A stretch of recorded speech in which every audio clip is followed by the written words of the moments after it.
Sarkin Kano Malam Muhammadu Sunusi na biyu ya bayyana zargin cewar gazawar shugabanni ce ta sanya wata ƙasa ta tsoma baki cikin al'amuran Najeriya. Yana mai tabbatar da cewar shugabanni ne suka gaza a cikin al'amuran ba da tsaro da kare rai da lafiya da dukiyoyin al'umma. Wannan ya bada kofa da damar waccan ƙasa ta tsoma baki. Ya ƙara tabbatar da cewar kuma ba karo na ɗaya ba karo na biyu ba. Ƙasar an sha ganin ta tana shiga cikin al'amuran ƙasashe wanda aka ga abin da ta yi. Kuma yanzu ba lokacin hayaniya bane. Ba lokacin cece kuce bane. Lokacin roƙon Allah kuma wannan ƙasar da ta ce za ta shigo ƙasar mu ta shiga ƙasashe da yawa mai ta yi wani alkhairi ta bari ba ma so mun fi so namu shugabannin su ɗauki amana take kansu da sojojinmu da 'yan sandanmu da jami'an tsaronmu to yanzu muna gani saboda rashin kulawa da rashin tsayawa a kare jinin al'umma har ta kai mu wasu ƙasashen duniya suna cewa za su shigo Najeriya su kashe waɗanda suke kashe 'yan Najeriya. Wannan haƙƙi ne wanda Allah ya ɗora wa shugabannin Najeriya.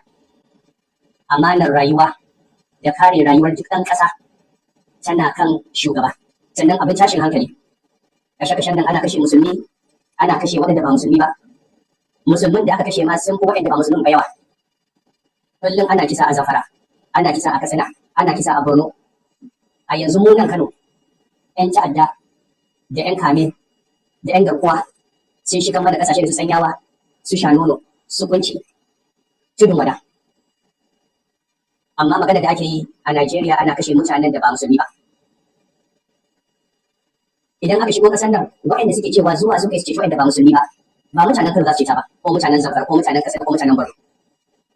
Ta aje Benue da Plateau a samu Fulani a kashe su a suna kashe waɗanda ba musulmi ba, amma mu za a bar mu.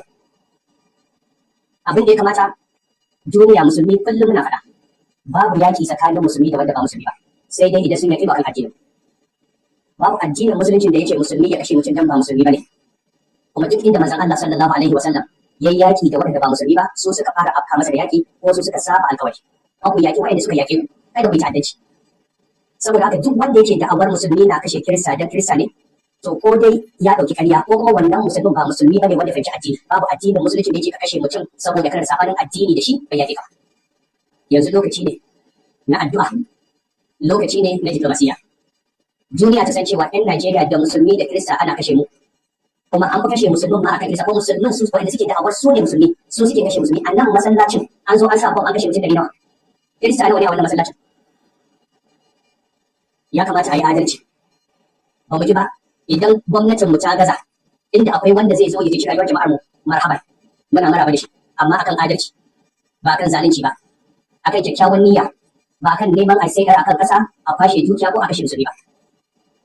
Kuma babu abin da ya jawo wannan illa gazawar shugabanninmu da jami'an tsaronmu a Najeriya su kare rayuwa har muka zama abin gori.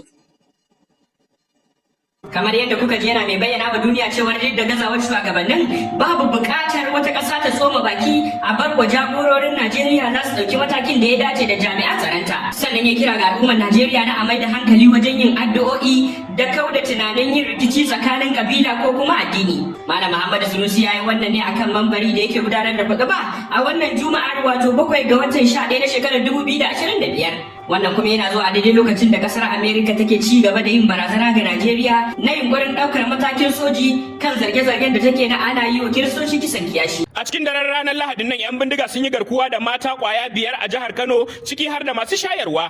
Rahotanni sun tabbatar da cewar a wannan dare na ranar Lahadi wato 9 ga watan 11 na shekarar 2025 'yan bindiga dauke da mugayen makamai sun shiga gidaje daban-daban a garin Faruruwa da ke karamar hukumar Shanono a jihar Kano inda suka ɗebi mata zalla kwaya ɗaya har guda 5 suka tafi da su inda har kawo yanzu ba a san ina suka yi da su ba.